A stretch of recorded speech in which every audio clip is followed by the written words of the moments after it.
no instante de nós ouvirmos a palavra de Deus na noite de hoje.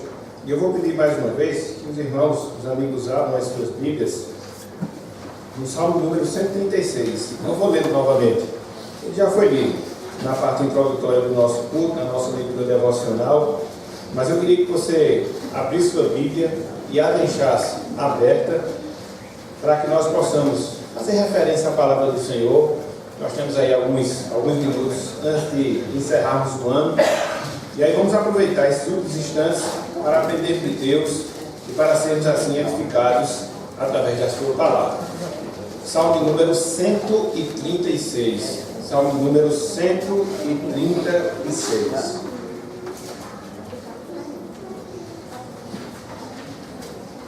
Meus irmãos, meus amigos, em termos iniciais, em termos introdutórios, nós podemos dizer com toda certeza e com toda a convicção que há uma grande perda, quer seja de nossa parte, como crentes em Cristo Jesus, quer seja das pessoas de maneira geral, ou seja, aquelas que ainda não têm a experiência que o Senhor é bondoso.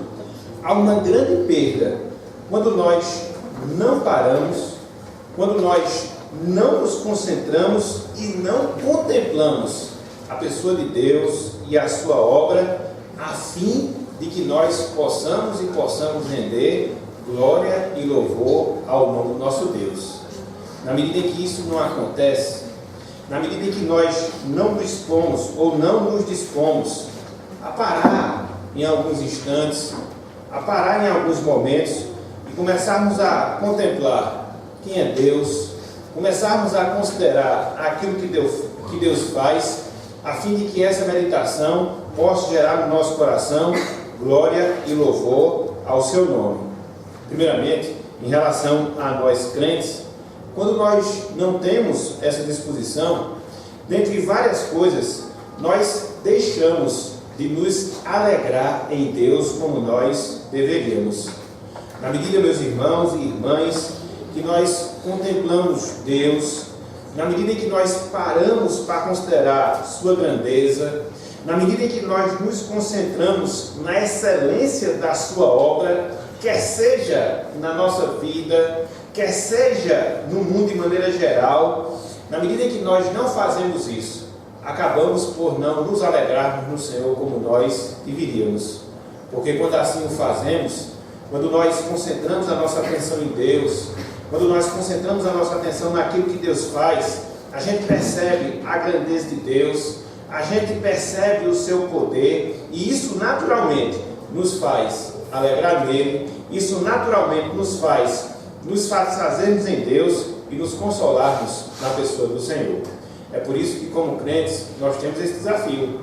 Como crentes, nós temos essa necessidade de estarmos constantemente parando, pensando, meditando naquilo que Deus é, naquilo que Deus faz. E na medida em que isso acontece, nós nos alegramos nele, nos consolamos no Senhor e nos satisfazemos em Deus. E da parte dos homens, de maneira geral, quando não há essa disposição de parar e de considerar a pessoa de Deus, quando não há essa disposição, aí nós acabamos, como muitos acabam, deixando de considerar a existência de Deus, a sua ação no mundo. Não são poucas pessoas que vivem como que Deus não existisse, que agem como que Deus não existisse. Isso nada mais é do que um reflexo, isso nada mais é do que um resultado dessa falta de disposição, dessa falta de atitude que muitos têm, muitos que não conhecem o Senhor, de parar e de pensar um pouco acerca de Deus e sua obra. Portanto, quando nós olhamos a palavra de Deus, nós percebemos, meus irmãos, nós percebemos, meus amigos, que Deus, Ele nos convoca.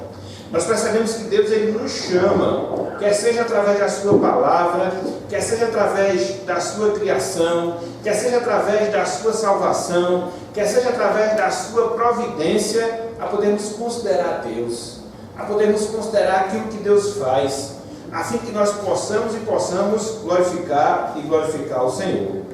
Esse texto que nós acabamos de ler, na verdade nós lemos, na nossa leitura devocional, Salmo número 136, É um exemplo disso que nós estamos dizendo. É um exemplo disso que nós estamos falando. Esse salmo, meus irmãos e amigos, ele nos convoca, ele nos chama a glorificar a Deus. Ele nos chama a glorificar a Deus por causa do seu ser. Ele nos chama a glorificar a Deus pelos feitos que Deus opera na sua criação.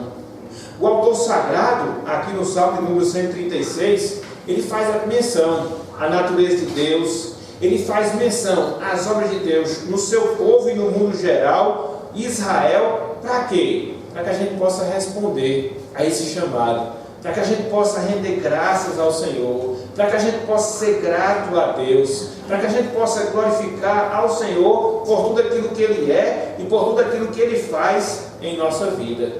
Esse salmo, número 136, conforme eu disse na leitura devocional, era um salmo muito especial para o povo de Israel. Era um dos cânticos de louvor que eles entoavam quando estavam no culto a Deus. E eles faziam de maneira responsiva. O sacerdote ou o levita cantava a primeira parte de cada verso e a congregação respondia que essa parte repetitiva que nós temos, porque a sua misericórdia dura para sempre. E assim este cântico ele era entoado. Dirigente de congregação, redundando justamente nisso, no louvor que nós devemos dar e devemos dar a Deus. E é interessante porque, além de chamar a atenção da misericórdia do Senhor, além de nos mostrar que a misericórdia de Deus ela dura para sempre, em cada um desses versos que nós temos aqui no Salmo 133, no Salmo 136, nós encontramos algumas razões, nós encontramos alguns motivos pelos quais nós devemos render graças ao Senhor. E aí, eu queria considerar esse tema, mesmo que ligeiro na noite de hoje. Talvez nós nem cheguemos ao final de tudo aquilo que a gente encontra aqui nesse salmo, mas eu queria aproveitar esses últimos instantes que nós vamos ter e eu queria que nós considerássemos, olhando aqui para o texto, em algumas razões, em alguns motivos pelos quais nós devemos render graça e render graça ao Senhor. Em primeiro lugar, meus irmãos, meus amigos, nos versos de 1 até o versículo número 3, nós nos deparamos com a primeira razão. Nós nos deparamos com o primeiro motivo pelo qual Deus ele deve ser louvado. Ou seja, nós devemos louvar a Deus por causa do seu caráter. Devemos louvar a Deus por causa do seu caráter. Olhem só o que o autor sagrado nos diz aqui. Salmo 136, versículo 1. Ele diz: rendei graças ao Senhor. E aí ele completa com o motivo. Qual é o motivo? Porque Ele é bom. Então, aqui nós vemos o autor sagrado nos chamando à adoração. Aqui nós vemos o autor sagrado nos convocando a rendermos graças a Deus. E como é que ele faz? Apontando para um dos caráteres de Deus, apontando para uma das características que formam o caráter de Deus, ou seja, a sua bondade. Deus é bom. E pelo fato de Deus ser bom, nós somos chamados. Pelo fato de Deus ser bom, nós somos convocados a render graças a Ele. Parece uma coisa simples, parece uma coisa direta, mas essa verdade, meus irmãos, da bondade de Deus, ela se destaca, ela se sobressai nas Escrituras Sagradas. Quando a gente lê a Bíblia, quando a gente lê a Palavra de Deus, a gente chega à conclusão, e chega à conclusão de maneira muito fácil, que Deus ele é bom. Mas não é só bom, Deus ele é bom em essência. Deus ele é bom na sua própria natureza. Ninguém, absolutamente ninguém, consegue se igualar, consegue se equiparar à pessoa de Deus, em especial na sua bondade. Nós, seres humanos, criaturas de Deus, crentes em Cristo Jesus, até apresentamos algumas atitudes boas, até apresentamos algumas ações bondosas em nossas vidas, mas nada que se compare, nada que se iguale à pessoa de Deus, porque as atitudes bondosas, as ações boas que porventura nós praticamos, elas se originam não em nós mesmos, elas se originam em Deus. Além disso, quando a gente para e reflete sobre a bondade do Senhor, a gente percebe que Deus ele é bom, porque Ele não pode ser impedido, quer seja por alguma limitação sua. Deus ele não pode ser impedido, quer seja pelas circunstâncias, de manifestar a sua bondade. Quando Deus quer ser bom, Ele é. Quando Deus quer demonstrar a sua bondade, Ele assim o faz. Às vezes a gente até quer ser bom, às vezes a gente até quer apresentar alguma atitude boa, mas muitas vezes somos impedidos por causa das nossas limitações, muitas vezes nós somos impedidos por algum fator externo a nós e não conseguimos alcançar esse fim, não conseguimos alcançar esse objetivo. Não, com Deus não é assim. Ele é bom em essência, Ele é bom em propósito e ninguém, absolutamente ninguém, pode deter ou reter a pessoa de Deus no exercício da sua bondade.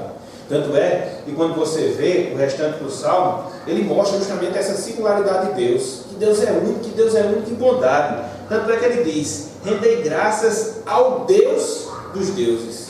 Então, de todos os deuses que a gente pode conceber, o ser humano pode conceber, Deus está acima de tudo, Deus acima de todos. De todos os senhores, conforme ele diz aqui no versículo 3, que possam existir na terra, Deus também está acima deles. É por isso que ele diz: rendei graças ao Senhor dos senhores. Então, por que eu devo louvar a Deus?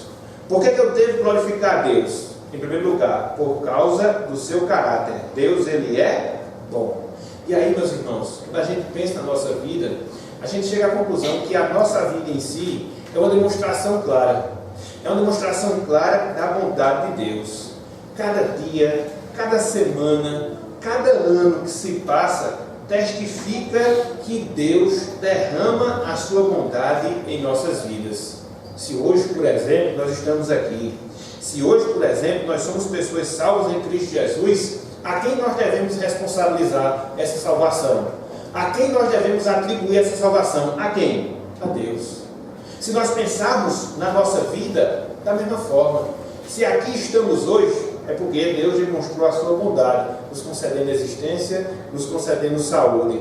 Se nós podemos estar aqui hoje reunidos para agradecer a Deus por todas as bênçãos que Ele nos concedeu ao longo desse ano, mais uma vez, a gente tem que atribuir a bondade de Deus. Se a gente olha para a nossa vida, se a gente considera o nosso passado e vê as várias ações providenciais da nossa vida, a quem nós devemos atribuir? Mais uma vez, nós devemos atribuir a bondade de Deus. Então, tudo que porventura nós pensarmos, tudo que porventura nós imaginarmos, vai sempre girar em torno dessa verdade. Que verdade? Que Deus, ele é bom. E que por isso eu devo louvar, e que por isso eu devo engrandecer ao seu nome. Mas não só isso. Quando você segue na sequência desse salmo, versículos 4 até o versículo 9, você se depara com mais um motivo. Você se depara com mais uma razão pela qual nós devemos ser gratos a Deus, nós devemos louvar ao Senhor. Ou seja, Deus, ele deve ser louvado por causa das suas obras. Deus, ele deve ser louvado por causa das suas obras. É o que o salmista diz logo no início do versículo 4. Olha só o que ele nos diz aqui: ao único que opera grandes maravilhas. De quem que ele está falando? De Deus, desde o versículo 1. E aqui chamando a atenção de quê? Das operações maravilhosas que Deus, ele realiza. E não são quaisquer operações, mas ele diz aqui no versículo 7, no versículo 4, são grandes operações porque Deus, ele opera e opera grandes maravilhas. A palavra maravilha que o autor sagrado usa aqui, geralmente ela é aplicada à pessoa de Deus, referindo-se às suas obras de criação, referindo-se às suas obras de salvação. Aqui no caso, essas maravilhas, elas ficam muito claras. Elas se referem às obras criadoras de Deus. Porque quando nós olhamos o versículo 5, ele diz que Deus fez os céus com entendimento. Quando nós olhamos o versículo 6, ele diz que Deus estendeu a terra sobre as águas. Quando nós olhamos o versículo 7, ele diz que Deus fez os grandes luminares. No versículo 8, ele faz referência ao sol, que Deus criou para presidir o dia. No versículo 9, ele faz referência à lua e às estrelas que Deus fez para presidirem a noite. Então, a criação, meus irmãos, meus amigos, é um testemunho vivo da existência de Deus. A criação é um testemunho vivo do poder de Deus. Quando nós olhamos o mundo ao nosso redor, quando nós contemplamos a criação que nós temos diante de nós, nada mais é do que uma forma de Deus testemunhar, nada mais é do que uma forma de Deus expressar o seu poder. E não só isso, olharmos a criação, contemplarmos as coisas criadas, É um convite que nós recebemos de Deus, a fim de reconhecermos a sua grandeza, a fim de nós glorificarmos o seu nome. Cada dia que nós vivemos, quando nós olhamos o sol brilhando, quando nós olhamos a lua do seu resplendor, quando nós contemplamos o brilho das estrelas, isso é um testemunho do poder de Deus. Isso é um chamado que Deus faz para que nós possamos louvar o seu nome. Infelizmente, às vezes a gente vive dias muito agitados, apressados nas nossas obrigações, com as nossas responsabilidades, e a gente não para poder fazer isso, para contemplar a criação de Deus. A gente não para considerar o poder de Deus revelado na natureza. E por nós muitas vezes não fazermos isso, conforme nós falamos na palavra introdutória, a gente não consegue perceber esse agir de Deus e essa presença de Deus em nossas vidas. Portanto, meus irmãos, minhas irmãs, nós devemos aproveitar essas oportunidades que Deus nos dá, através da vida que Ele nos concede, através do testemunho que nós temos, mediante as coisas que foram criadas, para nós podermos constatar o poder de Deus, para sermos levados a adorar e a adorar a Deus. Então, por que nós devemos louvar a Deus? Em primeiro lugar, por causa do seu caráter. Deus, Ele é bom. Em segundo lugar, por que nós devemos louvar a Deus? Por causa das suas obras, ou seja, a criação de maneira geral. Mas não só isso. Se nós olharmos aqui o texto, a gente se depara com uma terceira razão. Se nós olharmos aqui o texto, a gente se depara com um terceiro motivo pelo qual nós devemos louvar a Deus. Ou seja, Deus deve ser louvado por causa da sua salvação. Deus deve ser louvado por causa da sua salvação.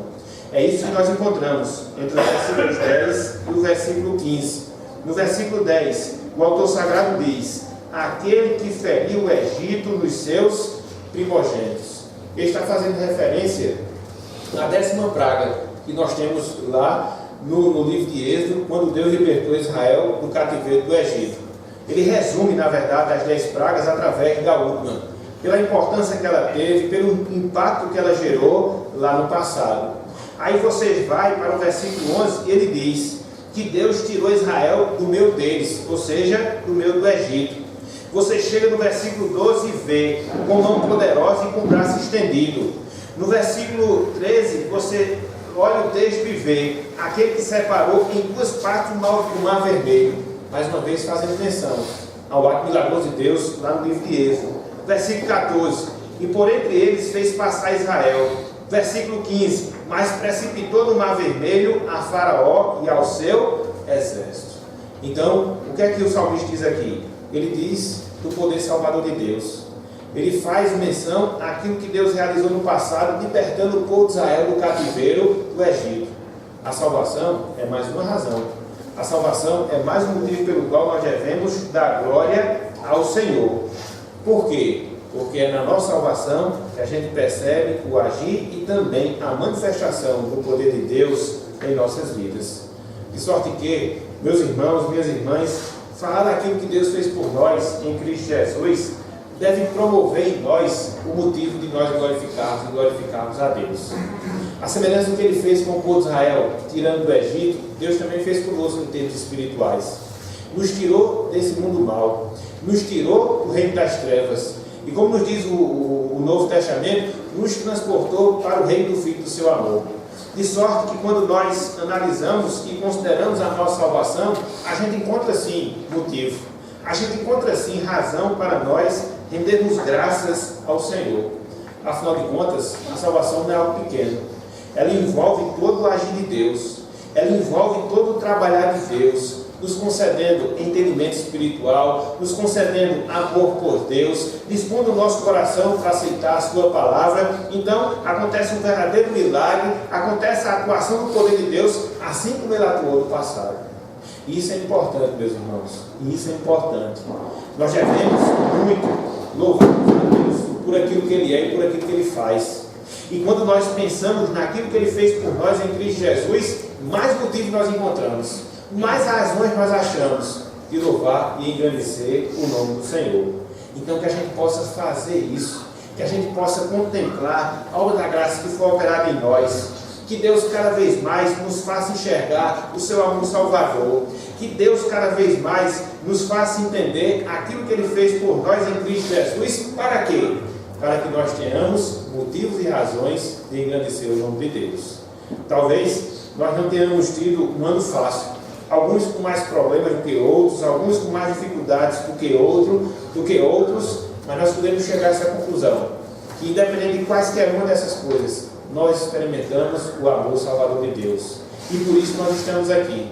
E por isso nós nos reunimos aqui, a fim de nós louvarmos e engrandecermos o seu nome. Então, devemos louvar a Deus por causa do seu caráter. Deus é bom. Devemos louvar a Deus por causa da sua criação. Ele criou todas as coisas. Devemos louvar a Deus por causa da sua salvação, assim como Ele fez ao povo de Israel lá no Egito. Mas não só isso. Quando a gente olha para o texto, a gente encontra uma quarta razão. A gente encontra um quarto motivo pelo qual nós devemos louvar ao Senhor. Ou seja, o Senhor deve ser louvado por causa da sua providência. O Senhor deve ser louvado por causa da sua providência. É o que a gente encontra entre os versos 16 e também o versículo número 20. No versículo 16, o autor sagrado diz: aquele que conduziu o seu povo pelo deserto. Versículo 17, aquele que feriu grandes reis. 18, e tirou a vida a famosos reis. 19, a Sehon, rei dos amorreus. 20, e a Og, rei de Bazã. Então, o que é que o autor sagrado está nos mostrando aqui? Está nos mostrando a obra da providência de Deus, que se fez presente na vida do seu povo, logo após Deus ter libertado o povo do cativeiro do Egito. Observe que Deus não somente salva, mas Deus se faz presente e providencia tudo aquilo que é necessário, a fim de que a sua salvação ela venha a ser consumada na vida do seu povo. Assim aconteceu com Israel. Assim aconteceu com Israel. Foram 40 anos de peregrinação. Foram 40 anos da providência de Deus, assistindo o seu povo, como a gente vê lá no livro de Êxodo, concedendo comida, concedendo vestuário, concedendo os meios para que eles pudessem se orientar, a coluna de fogo à noite, a coluna de nuvem durante o dia, para que assim o povo pudesse ser guiado, para que assim o povo pudesse, enfim, chegar à terra prometida. Vencendo os inimigos que se levantavam contra o povo de Deus no passado, e tudo isso Deus fez, a fim de mostrar a sua providência. A nossa vida, meus irmãos, é um reflexo também dessa mesma providência. Deus não só nos salvou, mas Ele continua nos conduzindo no seu caminho. Ele continua providenciando tudo aquilo que é necessário para a nossa vida, a fim de que a obra de salvação venha a ser consumada em cada um de nós. Se muitas vezes estamos fracos espiritualmente falando, Ele nos concede da sua graça. Se muitas vezes nós precisamos do seu livramento, Ele se faz presente nas nossas vidas. Se porventura nós temos algum tipo de necessidade, Ele nos supre em Cristo Jesus. Por quê? Porque Deus é o Deus da providência. Quando a gente olha um pouco para esse ano que se finda e começa a analisar a nossa vida, a gente chega à conclusão, em determinados eventos, em determinados momentos, da manifestação dessa providência de Deus em nossas vidas, que a gente precisa fazer isso. A gente precisa olhar para trás, a gente precisa ver, a gente precisa perceber que nós não estamos sós, mas que Deus se faz presente na nossa vida, providenciando tudo aquilo que nós temos necessidade, para que, enfim, a salvação venha a ser consumada na vida de cada um de nós. E esse é o testemunho que nós podemos dar da pessoa de Deus também. Ele não só nos criou, Ele também nos salvou. Ele não só nos criou e nos salvou, Ele também é um Deus providente que se faz presente em nossas vidas. Então, a gente precisa crer nisso.